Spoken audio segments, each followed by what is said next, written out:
তো গাইস সবার আগে টিকটক ভিডিওটা দেখো, তারপরে এই ভিডিওর ফানি কমেন্টস পড়বো। Let's go. রমজান, হ্যাঁ বাবা।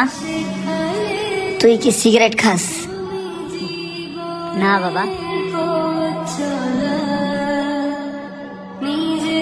সত্যি করে বল।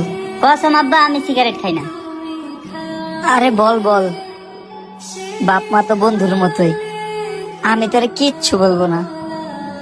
এই যে মাথা শুয়ে কইতাছি, আমি সিগারেট খাই না। বুঝছো মিম, আমাদের ছেলে আমাদের বন্ধু মনে করে না। আগে তোর বাপ তো বললি তোরে কিছু কইব না, খাইলে কইয়া দে না। বাবা এত করে আমার লাগে বন্ধুত্ব করতে চাইতেছে, যা সত্যিটা বললেই দিই, না বললে পরে আবার বাবা কষ্ট পাইবে। পাপা আমি মাঝে মাঝে সিগারেট একটু একটু খাই। এটাই শুনতে চাইছিলাম। ও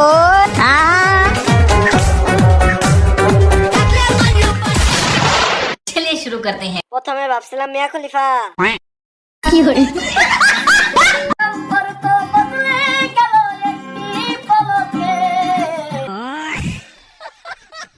কতটা ইমোশনাল হয়ে ভিডিওটা দেখলাম, কিন্তু শেষের জন্য মোটেও প্রস্তুত ছিলাম না।